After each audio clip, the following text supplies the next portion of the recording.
why we keep talking about black holes.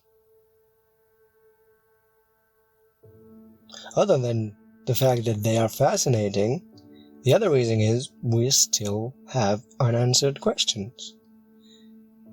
That's always the case with science. If something is still mysterious and still has an unanswered question, well, that's the subject people are going to talk about the most. And there's no other subject in the field of astronomy that fits this description as much as black holes.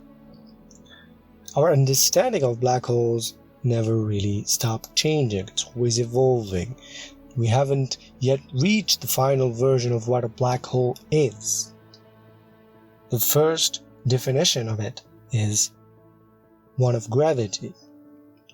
It's simply an object that we cannot escape.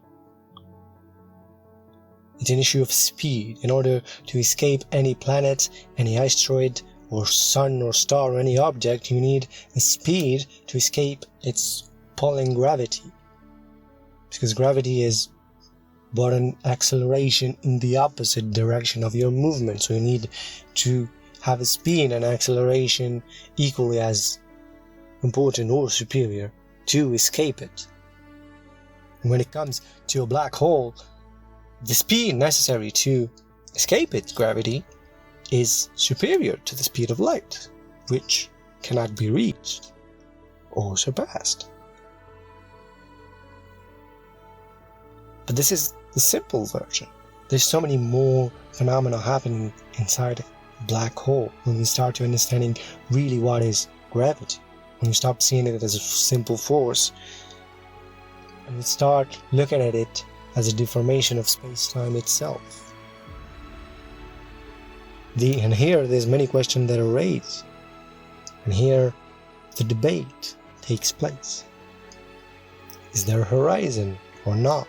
Can you go inside a black hole? Is there an end to a black hole? Or is there a white hole from the other side? Where's the energy going? Where's the matter going? Is it infinite? Is it not? So many questions still needs to be answered, and that's the fun part. That's the interesting part, because we're always left with questions, and that is good and interesting and fascinating, even though there's a lot of misconception and wrongfully accepted information about black holes out there. And the best thing to sometimes say is to be honest about it and say that we don't know what a black hole is.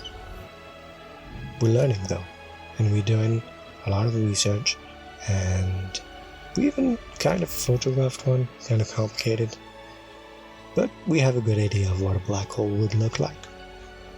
And recently we even started exploring the importance of black holes, because for a long time it just seemed to be this thing that was in the universe. It was scary, it was destructive, but we didn't know what it was for. But lately we started to look into the usefulness of black hole, and there's an idea that inside every galaxy, in its center, there's a giant black hole, and that black hole has enough gravitational pull to hold the galaxy together. So this is another interesting field and area of interest, where black holes aren't just this little thing isolated that we can study alone, but we're studying the effect of black holes and their importance and their role in the universe. And that is also an interesting subject. Maybe one day we'll get to a point where we start maybe experimenting or theorizing how we could use black holes. And there's already people doing it, but it still needs some tuning out, how we could use black holes to travel, how we could use black hole to better understand space-time.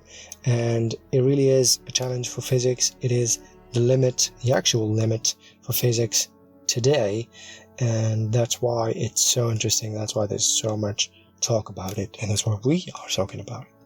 And we probably are going to keep talking about it for a long time, because just like them, And perhaps the subject of talking about black holes will have as much longevity as black holes themselves.